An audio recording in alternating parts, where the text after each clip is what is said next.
తొండ ముదిరి ఊసర వెళ్ళైనట్టు రౌడీ ముదిరి రాజకీయ నాయకుడు అవుతాడని ప్రజల నమ్మకం.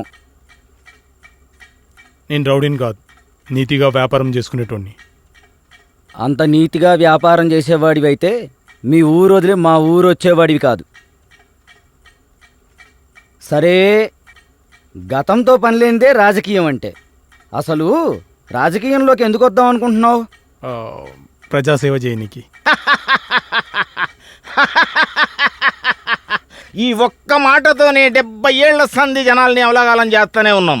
కళ్ళలో కుతంత్రాలు, కడుపులో కుళ్ళు, అవి కప్పిపుచ్చుకుంటానికి కద్దరు.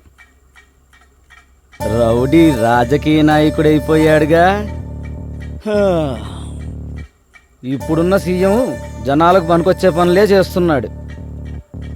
జనాలకు కూడా సీఎం మీద నమ్మకం ఉంది.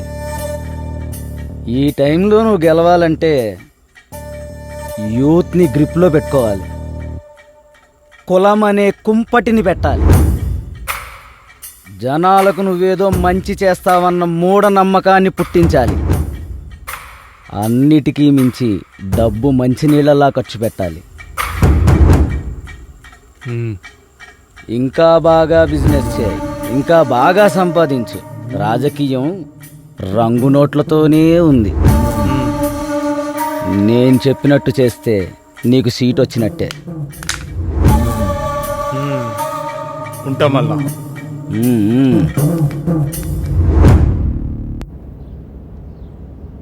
ఏంది బావ ఆలోచిస్తున్నావు? ఆయన చెప్పినట్టు చేయాలంటే మనకు పైసలు మస్తు కావాలి. అవు బావా, బిజినెస్ గట్టిగా చేయాలి, ఎలక్షన్లో నిలబడాలి, గెలవాలి. పరిశాన్ ఏం లేదు. ఈ ఊళ్ళో కూడా రియల్ ఎస్టేట్ మస్తు కనిపిస్తుంది. ఈడ కూడా పెద్ద పెద్ద కాంప్లెక్స్లు కనిపిస్తున్నాయి. అవును బావా.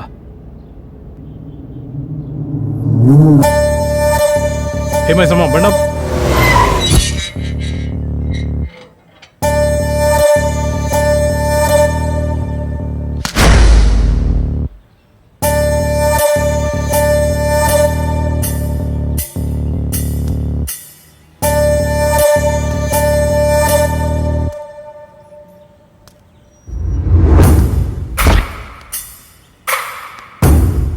నమస్తే. నమస్తే. ఎవరు సార్? ఎవరు కావాలి? నా పేరు వీరభద్రం. గీడ్నే పక్కుళ్ళుంటా. నాది రియల్ ఎస్టేట్ బిజినెస్. ఇప్పుడు రాజకీయంలో కూడా వచ్చిన. ఇట్లా పోతా అంటే టాకీస్ కనబడ్డది, చూసిపోదామని వచ్చిన. ఈ సురభి నాదే సార్, నేనే ఓనర్ని. ఓ అట్లా? తోవల్ల వస్తా పోతా అంటే కొత్త కొత్త బిల్డింగ్ల మధ్యలో మన సురభి పాత కొడుతుంది. పెద్దగా మెయింటెనెన్స్ కూడా లేనట్టుంది. అంటే ఒకప్పుడు మంచి పేరున్న థియేటర్ సార్, కానీ ఇప్పుడు కొంచెం పైసలు సర్దుబాటు కాక అప్పులు కూడా ఉన్నట్టున్నాయి.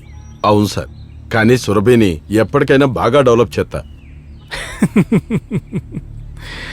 డెవలప్ చేయాలంటే పైసలు కావాలి కదా.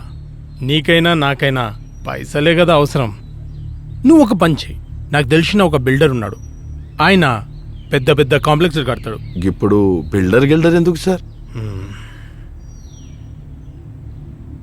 చక్కగా పాయింట్కి వస్తా. నాకే టాకీస్ అమ్మాయి. ఏం మాట్లాడుతున్నారు? సురభిని నాకు అమ్మమంటున్నా. నీకు అప్పులు కూడా ఉన్నాయంటున్నావుగా, గా అప్పులన్నీ నేను తీరుస్తా. అమ్మ నీకు అది ఆస్తి కాదు సార్, నాకున్న అనుబంధం. అంత ఈజీగా ఎవరు విడగొట్టలేరు.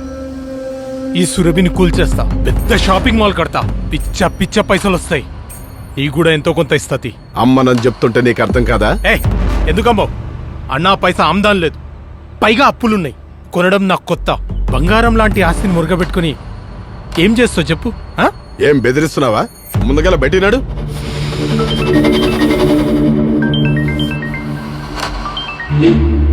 సార్ అలాగే సార్, వస్తున్నాను సార్.